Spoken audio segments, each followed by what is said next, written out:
Hello，大家好，我是王刚。这一期视频跟以前的视频有一点点不一样。我想跟大家分享一下从厨10多年，还有从业这个自媒体的一些经验，还有这个感受。再就是我们未来想做的一些事情。怎么说呢？我一个厨师长，怎么就走出了这个厨房，然后开始拍视频了呢？大家都知道我们拍的美食视频比较硬核，都说别人教你做菜，王刚教你开店。每次大家这么说呢，我都很高兴，因为这个代表了大家对我的技术还有专业的认可。但是同时我也在反思，我真的教到大家了吗？粉丝看了我的视频真的学会了吗？其实我拍视频的初衷很简单，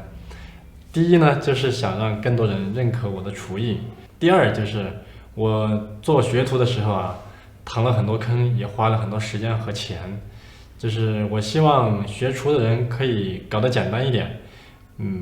不浪费时间，少走弯路。我在很小的时候啊，我就立志要做一个厨师，不过我的父亲觉得这个行业太辛苦了，又没有前途，所以我的家人都不怎么支持我去学厨。不过那个时候的手机还是2G 的网络，查一些资料的话，必须要去网吧。然后网上当时也没有像现在这么多资料，获取一些知识只能自己去翻书，或者是找一些食谱、找菜谱。有的书上的菜谱年代比较久远，就是像那个武侠小说一样，一些专业的术语，甚至都没有听说过。还有的就是食谱之间它自己自相矛盾，就是看起来很完美，然后等到你真的按照这个流程去做的时候，就不是那么一回事了。后面我就觉得这个菜谱嘛，一点都不直观，做对了还是做错了，根本就不知道。所以我在这个时候，我意识到了，做菜还是必须要有人教你，要有人指导才行。烹饪是一门需要实践的一个手艺，能不能做出来，只有你亲自做了才知道。然后最重要的是，如果没有师傅的指导，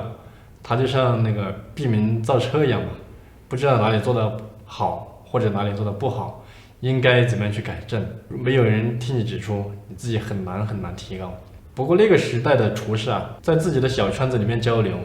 技术是一般不会外传的，就是生怕别人学去了抢自己的饭碗，这是大家默认的这个行业规则。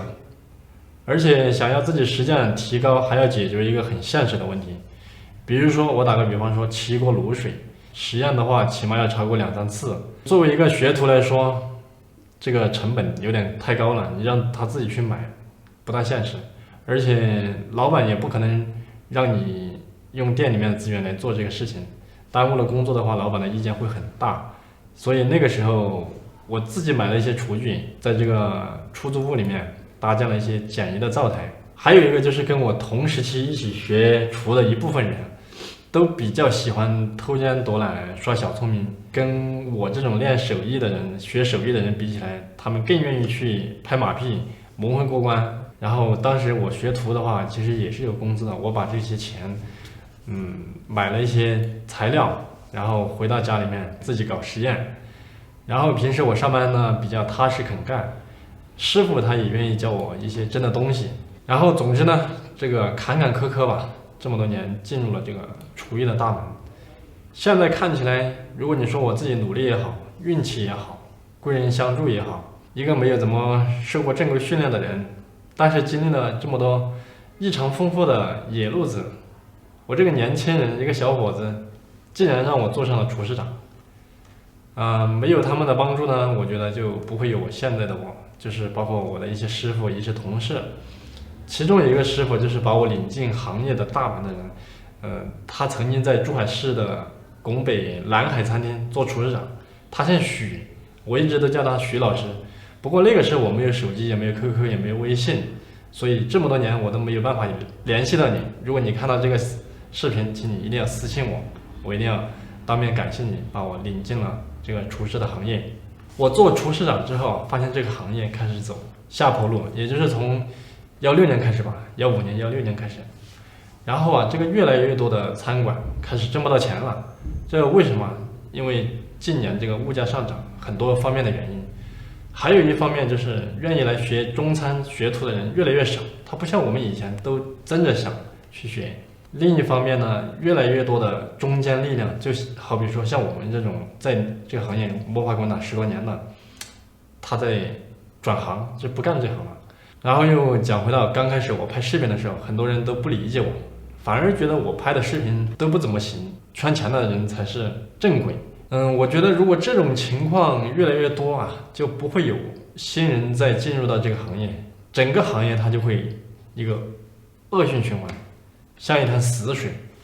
只会越来越浑浊，最终耗尽这个行业里面的一些生命力，然后它走一个下坡。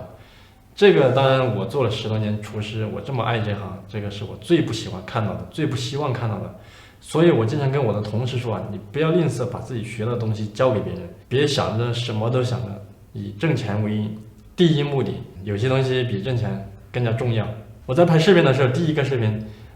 我借我哥的手机拍了一个作品，就是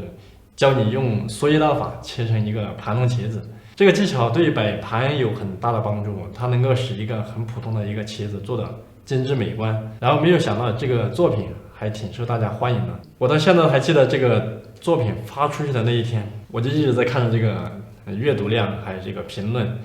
我一晚上没睡觉，就一直在看这个互动。然后天也快亮了，第二天我工作的时候都还很兴奋，一想到我做这么久了，大家愿意来一起互动，而且是一个很巧合，所以在这个时候我就感觉我找到了我自己一直想要干的事情，比较喜欢的事情，就是从后面的时候我暗自发誓一定要拍出有价值的干货。然后我个人觉得这个行一定要跟同行保持学习，只有不断的从外界吸收新的东西丰富自己，不断的输出干货。如果越来越多的厨师愿意交流分享，提升自己，做出更好吃的菜，我认为这样子才能够体现到一个厨师的价值，这才是一个良性循环，这个行业才会越来越活跃。我从那个时候开始，在工作之余拍一些视频，分享技巧，供大家交流学习。当然我说的学习是我在大家的评论里面，我也能够学习到大家的东西。然后晚上下了班，经常剪辑视频会到凌晨2、3点、3、4点也很正常。然后早上8点钟又起来做一些东西，一天只睡3、4个小时。从最开始的借我哥的手机拍照片，然后后面为了这个拍摄的效果有一些提升，我去买了一个索尼的 DV， 从拍摄剪辑一窍不通，慢慢的开始学习一个傻瓜式的爱剪辑。可能在其他人看起来很难坚持的事情，我都觉得没有什么，甚至我觉得做这些事情很开心，因为我知道我做的这些事情离我自己心目中的目标会越来越近。然后在2017年10月份的时候，我拿着我自己25000块钱的积蓄，然后找亲戚朋友借了一些钱，凑够了8万块钱，回到我现在这个老家，租了这么一个场地，买了这些设备。到后面找了一些伙伴，想要大干一场，就是我们现在这些团队。其实我们团队没有几个人，也就是7、8个人嘛，就是我们拍视频这一块。再后来到现在的故事，你们应该都知道了。在随后的这3年多时间，接近4年，我和我的团队一起分享了600个视频吧，就是做菜的。到目前为止有接近超过3000万人关注了我们，我们的视频观看的次数一共超过了40亿次。不仅如此，我们还让其他很多国外的一些国家更加的了解中餐。我觉得这一个是一个很好的开始。我们分享出去的东西可以起到一些抛砖引玉的作用。就像现在我看到越来越多的比我优秀甚至比我优秀的厨师，他们愿意毫无保留的跟大家分享。总之这个行业崛起才是我最愿意最喜欢看到的。因为怎么说呢，虽然我说没什么文化，但是我知道一枝独秀它不是春，百花齐放才是春满园。只有当中餐师傅的一些手艺不再是高高在上，而是被广大人民群众接受，更多的人喜欢来下厨，他才会有自己更强的一个生命力。以前因为有很多的限制，我们团队也好，我个人也好，我们还有很多地方做得不够好，还有很多东西想分享给大家，但是有一些条件限制。比如说我很想跟大家分享这个酒店后厨，是怎么样运行的？比如说50个人的后厨是怎么样运行的？还有一些大店、小店夫妻店，它的一些原材料怎么样去购买？我们团队过完年之后，现在因为疫情的影响吧，过完年之后可能我给我们自己2个月时间做准备，去突破一下自己，做一些不一样的事情。以前我们从来没有机会尝试的事情，或者说以前因为学徒的时候各方面时机不成熟，然后没有做到的事情，可能我们明年都会去做。然后还跟大家分享一下，我们在成都租了一个工作室，工作室挺大的，有1000多个平方。它以前是一个酒店，然后现在已经在重新装修了，估计4月份我们就可以进去了。它的基础硬件我们是搞定了，但是远远还不够，我们还缺人才，就是缺厨师我们需要长期在一线工作的基本功是很扎实的厨师，无论你是科班也好，你是野路子也好，这些都不重要，最重要的是我们志同道合，就是愿意毫无保留的分享自己的经验和技巧。这个团队它主要是干什么呢？它就是汇聚我们全国各地跟我们志同道合的厨师，我们会在这里研究老百姓心中的传统菜，然后把这个传统的做法还有商业口味，我们做一个深度的结合，再通过视频或者线下的形式